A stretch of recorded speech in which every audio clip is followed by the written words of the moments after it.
En 2014, la médiathèque de Roanne accueille dans ses collections un recueil de cartes du XVIIe siècle signé Guéroult du Pas. Ce que vous allez voir retrace le récit d'une course contre la montre, depuis l'annonce de la vente aux enchères jusqu'à l'acquisition d'une œuvre extraordinaire. Il me restait un quart d'heure. La journée a été quand même une journée d'attente, fébrile. Voilà, on n'était pas sûr de l'avoir. Leur mission ? Impossible. Comment cette petite ville allait-elle pouvoir rivaliser et remporter l'enchère ? Lapin. Lapin. Non, pas lapin avec le... L'acquisition patrimoniale d'intérêt national.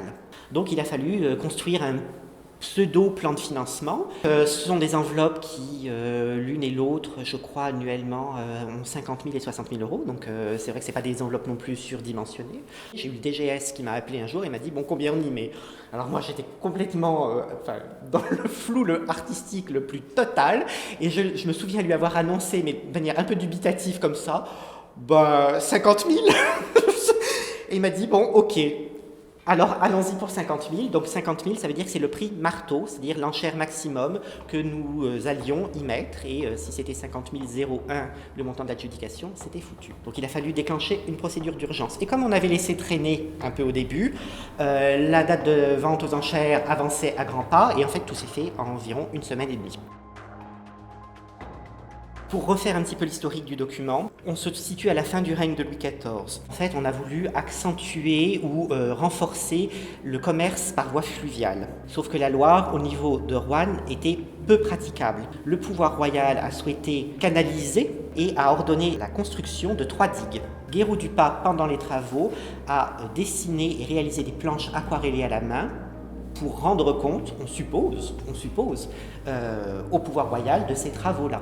Donc ces planches sont de vraiment très très belles factures et elles ont été reliées aux armes de Louis XIV. Alors j'ai énormément de collègues qui se souviennent de ce moment où le livre est revenu, où nous l'avons feuilleté ensemble et en effet on a été tous en admiration devant aussi la beauté des couleurs, des pigments, le caractère, l'état extrêmement bien conservé du document. Cette première étape réussie, leur mission n'est pourtant pas achevée.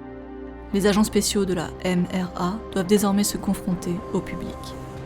Moi qui ai fait des études d'histoire, c'est vrai qu'il y a cette importance du document et puis le fait qu'on puisse avoir ce bien en nos murs et pouvoir le proposer au lecteur. On a eu le temps de le feuilleter un petit peu.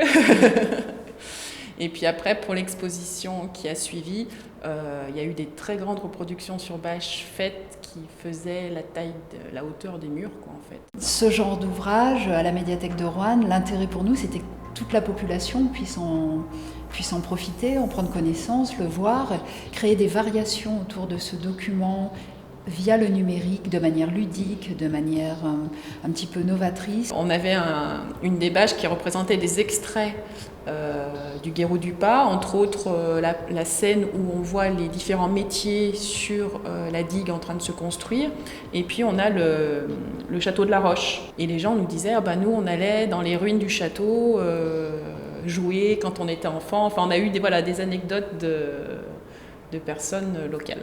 C'est un document qui est tout aussi esthétiquement que dans le fond très important pour la connaissance qu'on peut avoir de notre territoire. Et puis en plus, comme je vous le disais, qu'il y a une répercussion directe sur ce que vivent aujourd'hui les Rouennais à travers ces aménagements de bord de Loire.